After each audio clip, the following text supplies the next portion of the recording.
ಓಂ ಶ್ರೀ ಮಹಾಗಣಾಧಿಪತಿಯೇ ನಮಃ. ಓಂ ಶ್ರೀ ಮಾತ್ರೇ ನಮಃ. ಓಂ ಶ್ರೀ ಗುರುಭ್ಯೋ ನಮಃ. ಸಮಸ್ತ ಕನ್ನಡ ವೀಕ್ಷಕರಿಗೆ ನಮಸ್ಕಾರ. ನೀವು ಮೊದಲನೇ ಬಾರಿ ನಮ್ಮ ಚಾನಲ್ ನೋಡ್ತಾ ಇದ್ದರೆ ದಯವಿಟ್ಟು ಸಬ್ಸ್ಕ್ರೈಬ್ ಮಾಡಿ ಅಂತ ಹೇಳ್ತಾ, ಸಮಸ್ತ ಕನ್ನಡ ಜನತೆಗೆ, ನಮ್ಮ ವೀಕ್ಷಕರಿಗೆ ಹೊಸ ವರ್ಷದ ಶುಭಾಶಯಗಳನ್ನು ಹೇಳುತ್ತಾ, ಈ 2026 ಹೊಸ ವರ್ಷದಲ್ಲಿ ನಿಮ್ಮ ಕನಸುಗಳು ನನಸಾಗಲಿ, ನಿಮ್ಮ ಪ್ರಯತ್ನಗಳು ಸಫಲವಾಗಲಿ, ವಿವಾಹಕ್ಕೆ ಕಾಯ್ಕೊಂಡಿರುವಂತಹ ವ್ಯಕ್ತಿಗಳಿಗೆ ಅತಿ ಶೀಘ್ರದಲ್ಲಿ ವಿವಾಹ ಯೋಗ ಕೂಡಿ ಬರಲಿ, ವಿದೇಶಿ ಪ್ರಯತ್ನ ಮಾಡುವಂತಹ ವ್ಯಕ್ತಿಗಳ ಅತಿ ಬೇಗ ನಿಮ್ಮ ಪ್ರಯತ್ನಗಳು ಯಶಸ್ವಿಯಾಗಲಿ, ಉನ್ನತ ವಿದ್ಯಾಭ್ಯಾಸ ಮಾಡುವಂತಹ ನಮ್ಮ ವಿದ್ಯಾರ್ಥಿಗಳಿಗೆ ಎಲ್ಲ ರೀತಿಯ ಸ್ಪರ್ಧಾತ್ಮಕ ಪರೀಕ್ಷೆಗಳಲ್ಲಿ ಉತ್ತಮ ರೀತಿಯಲ್ಲಿ ಅಂಕಗಳು ಪಡೆಯಲಿ ಅಂತ ಆ ಗುರುರಾಯರ ಆಶೀರ್ವಾದ ತಮ್ಮ ಮೇಲೆ, ತಮ್ಮ ಜೀವನದ ಮೇಲೆ, ತಮ್ಮ ಪರಿವಾರದ ಮೇಲೆ ಸದಾ ಇರಲಿ ಅಂತ ಹೇಳ್ತಾ, ಈಗ ಈ ವಿಡಿಯೋದಲ್ಲಿ ದ್ವಾದಶ ರಾಶಿಗಳಲ್ಲಿ ಈ 2026 ಜನವರಿ ಮಾಸದಲ್ಲಿ ನಡೀತಾ ಇರುವಂತಹ ಒಂದು ಗ್ರಹಕೂಟದ ಬಗ್ಗೆ ಹೇಳ್ತಾ ಇದ್ದೀವಿ. ಅಂದರೆ ಒಂದೇ ರಾಶಿಗೆ ಅಧಿಕ ಗ್ರಹಗಳು ಬಂದಾಗ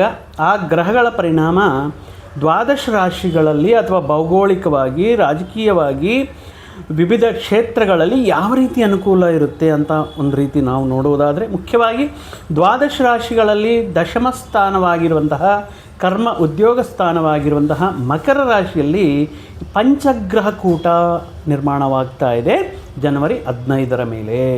5 ಗ್ರಹಗಳು ಒಂದೇ ರಾಶಿಗೆ ಬಂದು ಕೆಲವೊಂದು ದಿನಗಳ ಕಾಲ ಆ ಪ್ರಭಾವ ಈ ರಾಶಿಯ ವ್ಯಕ್ತಿಗಳ ಮೇಲೆ ಯಾವ ರೀತಿ ಇರುತ್ತೆ ಅಂತ ಹೇಳುವುದಾದರೆ, ಮುಖ್ಯವಾಗಿ ಈ ವೃಷಭ ರಾಶಿ ಜಾತಕದವರಿಗೆ ಈ ಪಂಚಗ್ರಹದ ಕೂಟದ ಪರಿಣಾಮ ನೋಡಬೇಕು. ಯಾಕಂದರೆ ನೋಡಲೇಬೇಕು. ಇವರಿಗೇನಪ್ಪ, ವೃಷಭ ರಾಶಿ ರಾಶ್ಯಾಧಿಪತಿ ಶುಕ್ರ, ಗುರುಬಲ ಇದೆ, ಶನಿ ಪರಮಾತ್ಮರ ಬಲ ಇದೆ, ಮುಖ್ಯವಾಗಿ ರಾಹು ಬಲವೂ ಇದೆ. ಮತ್ತು ಈ ರೀತಿ ದೀರ್ಘ ಸಂಚಾರ ಮಾಡ್ತಾ ಇರುವಂತಹ ಗ್ರಹಗಳ ಅನುಕೂಲ ಇರುವಂತಹ ಸಂದರ್ಭಗಳಲ್ಲಿ ಈ ಪಂಚಗ್ರಹ ಕೂಟ ಅಂದರೆ ಬುಧ ಶುಕ್ರ ರವಿ ಕುಜ ಮತ್ತು ಚಂದ್ರರು ಜನವರಿ 15ರ ಮೇಲೆ ಮಕರ ರಾಶಿಯಲ್ಲಿ ನಿರ್ಮಾಣ ಮಾಡ್ತಾ ಇರುವಂಥ ಈ ಪಂಚಗ್ರಹ ಕೂಟದ ಮುಖಾಂತರ ಯಾವ ವಿಷಯಗಳಲ್ಲಿ ಮುಂಜಾಗ್ರತೆ ಕ್ರಮ ತಗೋಬೇಕು ಎಲ್ಲ ಇದೆ. ನಮಗೆ ಗುರುಬಲ ಇದೆ, ಶನಿ ಬಲ ಇದೆ, ರಾಹು ಅನುಕೂಲವಾಗಿದ್ದಾರೆ. ಇದು ಗೋಚಾರದಿಂದ ನೋಡುವುದಾದರೆ, ವೈಯಕ್ತಿಕ ಜಾತಕವನ್ನು ನೋಡುವುದಾದರೆ ದಶ ಅಂತರ್ದಶದಲ್ಲಿ ಯಾವ ರೀತಿ ಇದೆ ಅನ್ನುವಂತಹ ವಿಷಯಗಳು ನೋಡುವಾಗ, ಮುಖ್ಯವಾಗಿ ಗೋಚಾರದಿಂದ ಫಲಗಳು ಅಂತ ಹೇಳ್ತಾ ಇದ್ದೇವೆ. ಗೋಚಾರದಿಂದ ಹೇಳುವಾಗ ಈ ಗ್ರಹಕೂಟ ಮುಖ್ಯವಾಗಿ ವೃಷಭ ರಾಶಿಯವರಿಗೆ ಯಾವ ರೀತಿ ಅನುಕೂಲ ಇರುತ್ತೆ ಅಂತ ನೋಡುವುದಾದರೆ, ಅಷ್ಟಮದಲ್ಲಿ ರವಿ ಕುಜ ಅನ್ನೋದು ಕೆಲವೊಂದು ಹಠಾತ್ ಪರಿಣಾಮಗಳಿಗೆ, ಆಕಸ್ಮಿಕವಾಗಿರುವಂತಹ ವಿಷಯಗಳಿಗೆ ನಡೆಯಬಹುದು, ಹುಷಾರು ಅಂತ ಹೇಳಬಹುದು. ವೃಷಭ ರಾಶಿಯವರಿಗೆ ಮುಖ್ಯವಾಗಿ ಅಗ್ನಿತತ್ವ ಗ್ರಹಗಳಾಗಿರುವಂತಹ ರವಿ ಮತ್ತು ಕುಜರು ಭೂತತ್ವ ರಾಶಿಯಾಗಿರುವಂತಹ ಮಕರ ರಾಶಿಯಲ್ಲಿ ಬರುತ್ತಾ, ಅದು ಅಷ್ಟಮ ಸ್ಥಾನ, ಕಷ್ಟ ಸ್ಥಾನ, ನಷ್ಟಗಳ ಸ್ಥಾನ, ಆಕಸ್ಮಿಕ ಸ್ಥಾನ ಅಂತ ಏನು ಹೇಳ್ತಿರ್ತೀವೋ ಅಷ್ಟಮ ಸ್ಥಾನದಲ್ಲಿ ಈ ವೃಷಭ ರಾಶಿಯವರಿಗೆ ರವಿ ಕುಜ ಅನ್ನೋದು ಕೆಲವೊಂದು ವಿಷಯಗಳಲ್ಲಿ ಜೋಪಾನವಾಗಿರಲಿ. ಅಂದರೆ ಮುಖ್ಯವಾಗಿ ವಾಹನ ಚಲಾಯಿಸುವಾಗ ಸಡನ್ನಾಗಿ ಫಾಸ್ಟಾಗಿ ಹೋಗೋದು, ವೇಗವಾಗಿ ಆಕಸ್ಮಿಕವಾಗಿ ನಡೆಯುವಂತಹ ಕೆಲವೊಂದು ವಿಷಯಗಳನ್ನು ಬಗ್ಗೆ ಗಮನದಲ್ಲಿ ಇಟ್ಕೋಬೇಕಾಗಿರುತ್ತೆ. ಅತಿಯಾಗಿ ಆಡುವುದು, ಅತಿಯಾಗಿ ಓಡುವುದು, ಪ್ರಯಾಣ ಅಂದರೆ ಕೆಲವೊಂದು ಸಾರಿ ರೋಡ್ ಮೇಲೆ, ರಸ್ತೆ ಮೇಲೆ ನಿಮ್ಮ ಪಾಡಿಗೆ ನೀವು ಹೋಗ್ತಾ ಇರ್ತೀರ, ಅದು ಸ್ವಲ್ಪ ಫೋನ್ಗಳಲ್ಲಿ ಮಾತಾಡ್ತಾ ಡ್ರೈವಿಂಗ್ ಮಾಡೋದಾಗಿರ್ಬೋದು, ಮ್ಯೂಸಿಕ್ ಕೇಳ್ತಾ ಡ್ರೈವಿಂಗ್ ಮಾಡೋದಾಗಿರ್ಬೋದು, ಈ ಮದ್ಯಪ ಇತ್ಯಾದಿ ವಿಷಯಗಳ ಮುಖಾಂತರ, ಕೆಲವೊಂದು ವಿಷಯಗಳ ಮುಖಾಂತರ ಮಾದಕ ದ್ರವ್ಯಗಳನ್ನು ಸೇವನೆ ಮಾಡಿ ಡ್ರೈವಿಂಗ್ ಮಾಡುವಂತಹ ಸಂದರ್ಭಗಳಾಗಿರ್ಬೋದು, ಸ್ವಲ್ಪ ಹುಷಾರಾಗಿ ಮಾಡಬೇಕಾಗಿರುತ್ತೆ. ಅದರಲ್ಲೂ ರಾತ್ರಿ ಪ್ರಯಾಣಗಳನ್ನು ಈ ಸಂದರ್ಭದಲ್ಲಿ ಸಾಕಷ್ಟು ಅವಾಯ್ಡ್ ಮಾಡೋದೇ ಉತ್ತಮವಾಗಿರುತ್ತೆ. ಸ್ಪೀಡಾಗಿ ಹೋಗೋದು, ಕ್ಷಣಿಕ ಆವೇಶದಲ್ಲಿ ಕೆಲವೊಂದು ನಿರ್ಧಾರಗಳು ತಗೊಳ್ಳೋದು, ಅಗ್ರೆಸಿವ್ನೆಸ್ಗೆ ಹೋಗೋದು. ರವಿ ಕುಜ, ರವಿ ಅಧಿಕಾರ, ಆರೋಗ್ಯ ಮತ್ತು ಅಧಿಕಾರದಿಂದ ಅಗ್ರೆಸಿವ್ನೆಸ್, ಪವರ್ ಅನ್ನೋದಿರುತ್ತೆ. ಸೊ ಅಲ್ಲೇ ಕುಜ ಆಗ್ರಹ ಆವೇಶಗಳಿಗೆ, ಹೋರಾಟಕ್ಕೆ ಕಾರಕ ಆಗಿರುವಂತಹ ಕುಜ, ಇವರಿಬ್ಬರ ಕಾಂಬಿನೇಷನ್ ಒಂಥರ ಡೆಡ್ಲಿ ಕಾಂಬಿನೇಷನ್ ಆಗಿರೋದ್ರಿಂದ ಮುಖ್ಯವಾಗಿ ಸ್ವಲ್ಪ ಅತಿಯಾಗಿ ಯೋಚನೆ ಮಾಡೋದು, ವೇಗವಾಗಿ ನಿರ್ಧಾರಗಳು ತಗೊಳ್ಳೋದು, ವೇಗವಾಗಿ ಕೆಲಸ ಮಾಡೋದಕ್ಕೋಗಿ ಏನೋ ರೀತಿ ಕೆಲವೊಂದು ವಿಷಯಗಳು ಏನಿಲ್ಲ, ಒಂದು 5 ನಿಮಿಷ ಲೇಟ್ ಆದ್ರೂ, ಒಂದು ದಿನ ಲೇಟ್ ಆದ್ರೂ, ಕೆಲವೊಂದು ಸಂದರ್ಭಗಳಲ್ಲಿ time is important. But at the same time ಆ ಟೈಮಲ್ಲಿರೋದಕ್ಕೆ ನಾವು ನಮ್ಮ ಈ ಸ್ಥಿರತ್ವವನ್ನು ಕೂಡ ಕಳ್ಕೊಳ್ಳುವಂಥ ಸಂದರ್ಭಗಳು ಬರ್ತಾ ಇರುತ್ತೆ. ಸೊ ಆದ್ದರಿಂದ ಈ ವಿಷಯಗಳನ್ನು ದೃಷ್ಟಿಯಲ್ಲಿಟ್ಕೊಂಡು ಈ ರೀತಿ ಇರುತ್ತೆ. ಇನ್ನು ಜನವರಿ 15 ಮೇಲೆ ಧನುರ್ಮಾಸ. ತುಂಬ ಜನ ವೆಯ್ಟ್ ಮಾಡ್ತಾ ಇರ್ತಾರೆ, ಆಭರಣಗಳನ್ನು ಪರ್ಚೇಸ್ ಮಾಡೋಣ ಅಥವಾ ವಾಹನಗಳನ್ನು ಪರ್ಚೇಸ್ ಮಾಡೋಣ, ಮನೆ ಪರ್ಚೇಸ್ ಮಾಡೋಣ, ಭೂಮಿ ಪರ್ಚೇಸ್ ಮಾಡೋಣ. ಈಗ ತುಂಬ ಲಾಸ್ಟ್ 1 ಮಂತ್ಲಿಂದ ತುಂಬ ಜನ ಹೇಳ್ತಾ ಇದ್ದಾರೆ, ಒಂದು ಒಳ್ಳೆಯ ದಿನ ಬೇಕು, ಪರ್ಚೇಸ್ ಮಾಡಬೇಕಾಗಿದೆ. ಬಟ್ ವೇಗವಾಗಿ ನಿರ್ಧಾರಗಳು ತಗೊಳ್ಳೋದ್ರಿಂದ ಅಥವಾ ಈ ಬೆಲೆಗೆ ಮತ್ತೆ ಇನ್ನೊಂದು ಸಿಗಲ್ಲ ಅನ್ನುವಂತಹ ಕೆಲವೊಂದು ವಿಷಯಗಳಿಂದ ಸ್ವಲ್ಪ ನೀವು ತಗೊಂಡಿರುವಂತಹ ವಿಷಯಗಳು ಲೋಪಭೂಯಿಷ್ಠವಾಗಿರುತ್ತೆ, ಸ್ವಲ್ಪ ದೋಷಗಳಿರುತ್ತೆ, ಸ್ವಲ್ಪ ಪ್ರಾಬ್ಲಮ್ಸ್ ಇರುತ್ತೆ. ಪ್ರಾಪರ್ಟಿ ತಗೊಂಡ್ರೆ ಅದರಲ್ಲಿ ಏನಾದರೂ ಸ್ವಲ್ಪ ಡಿಸ್ಪ್ಯೂಟ್ಸ್ ಇರೋದು ಅಥವಾ ಕೆಲವೊಂದು ವಿಷಯಗಳು ನಿಮಗೆ ಅರ್ಥ ಆಗದೆ ಸಿಗ್ನೇಚರ್ ಮಾಡೋದಾಗಿರ್ಬೋದು, ಅಥವಾ ವೆಹಿಕಲ್ ತಗೊಳ್ಳುವಾಗ ಯಾವುದಾದ್ರೂ ತುಂಬ ಕಮ್ಮಿಗೆ ಬರ್ತಾ ಇದೆ ಅಂತ ತುಂಬ ಪ್ರಾಬ್ಲಮ್ಯಾಟಿಕ್ ಆಗಿರುವಂತಹ ವೆಹಿಕಲ್ ತಗೊಳ್ಳೋದು. ಆಭರಣಗಳು ತಗೊಳ್ಳುವಂಥ ಸಂದರ್ಭಗಳಲ್ಲಿ ಅಷ್ಟೇ ಕೆಲವೊಂದು ವಿಷಯಗಳಲ್ಲಿ ಹುಷಾರಾಗಿ ನೀವು ವ್ಯವಹಾರ ಮಾಡಬೇಕಾಗಿರುತ್ತೆ. ಮುಖ್ಯವಾಗಿ ಬಂಗಾರ ಆಕಾಶಕ್ಕೆ ಏರ್ತಾ ಇದೆ, ವಿಪರೀತವಾಗಿರುವಂತಹ ಈ ಬೆಲೆ ಏರಿಕೆಯಿಂದ ಮುಖ್ಯವಾಗಿ ಈ ವಿಷಯಗಳಲ್ಲಿ 1-2 ಬಾರಿ ಪರೀಕ್ಷೆ ಮಾಡಿಕೊಂಡು ಎಲ್ಲ ರೀತಿಯಲ್ಲಿ ನಿಮಗೆ ಅನುಕೂಲವಾಗಿದೆ, ಸಂತೃಪ್ತಿಯಾಗಿದ್ದೀರಾ ಅನ್ನುವಂತಹ ವಿಷಯಗಳಲ್ಲಿ ಮುಂದುವರಿಯೋದು ಉತ್ತಮವಾಗಿರುತ್ತೆ. ಇನ್ನು ಈ ಸಂದರ್ಭದಲ್ಲಿ ಅನುಕೂಲ ಇದೆ, ಗುರುಬಲ ಇದೆಯಲ್ಲ, ನಮಗೆ ರಾಹುಬಲ ಇದೆಯಲ್ಲ, ಶನಿ ಪರಮಾತ್ಮನ ಬಲ ಇದೆಯಲ್ಲ. ಸೊ ನಾನು ಬೆಟ್ಟಿಂಗ್ ಆಡಿದ್ರೂ ದುಡ್ಡು ಮಾಡ್ಬೋದು. ಈಗ ಹಬ್ಬದ ಸೀಸನು, ತುಂಬ ಊರುಗಳಲ್ಲಿ ಈ ಕೆಲವೊಂದು ಕಾಂಪಿಟೇಷನ್ಸ್ ನಡೀತಾ ಇರುತ್ತೆ, ಕೆಲವೊಂದು ವಿಷಯಗಳಲ್ಲಿ ಗ್ಯಾಮ್ಲಿಂಗ್ಸ್ ನಡೀತಾ ಇರುತ್ತೆ.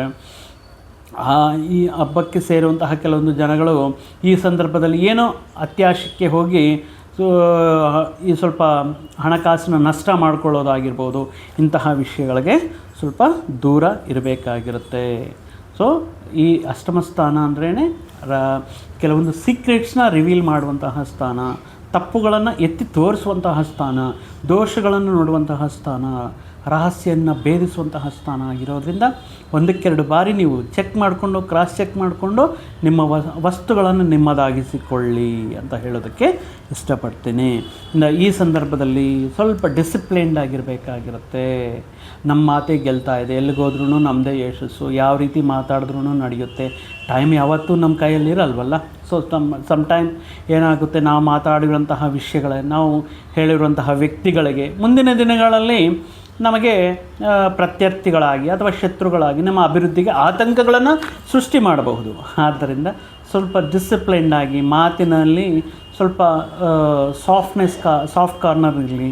ಯಾರಾದರೂ ಬಾಧೆ ಸಮಸ್ಯೆಗಳು ಹೇಳ್ತಾ ಇದ್ದರೆ ಅವ್ರ ಕಡೆ ಸ್ವಲ್ಪ ಎಂಪತಿ ಅನ್ನೋದು ತೋರಿಸುವಂತಹ ಸಂದರ್ಭ, ಸಹಾನುಭೂತಿಯನ್ನು, ಆ ವಿಷಯಗಳನ್ನು ಜೋಕ್ ಮಾಡೋದು ಮತ್ತು ಆ ಸಮಸ್ಯೆಗಳಿರುವಂತಹ ಮನಸ್ಸು ನೋಯಿಸುವ ರೀತಿಯಲ್ಲಿ ಅವ್ರ ಮೇಲೆ ಕೀಳಾಗಿ ನೋಡುವುದು, ಅವಮಾನಿಸುವಂತಹ ರೀತಿಯಲ್ಲಿ ಮಾತನಾಡುವುದು ಬೇಡ.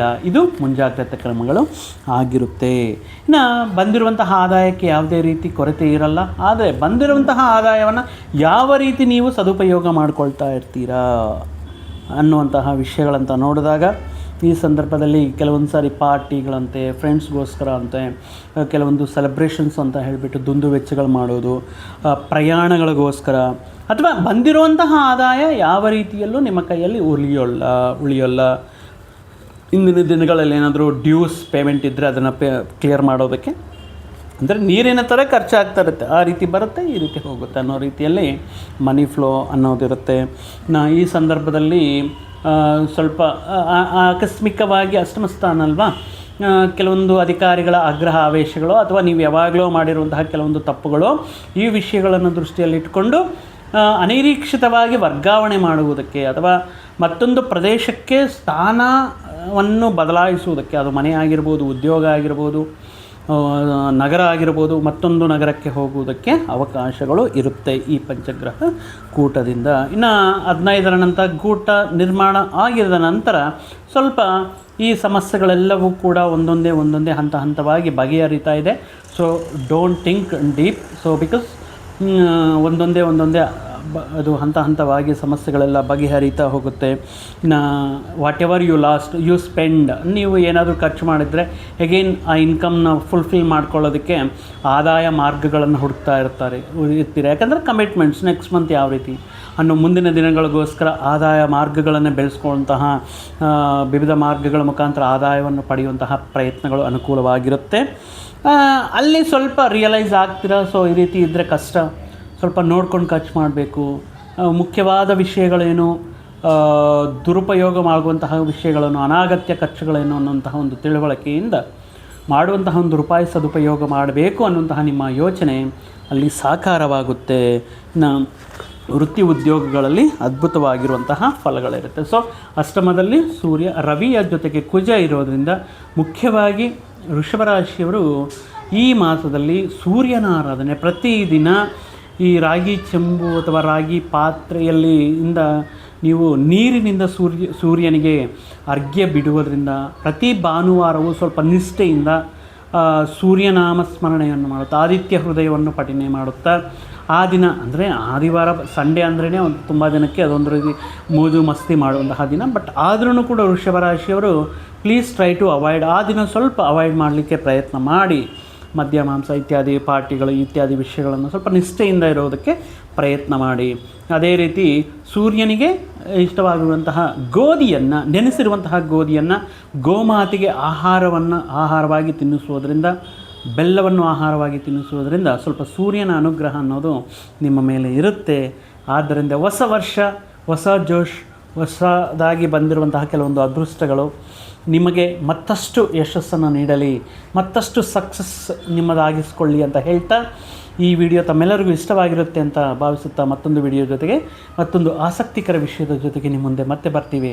ಅಲ್ಲಿಯವರೆಗೂ ಸರ್ವೇ ಜನಾಂ ಸುಖಿನೋ ಭವಂತು, ಸಮಸ್ತ ಸನ್ಮಂಗಳಾನಿ ಭವಂತು. ಜೈ ಶ್ರೀರಾಮ್.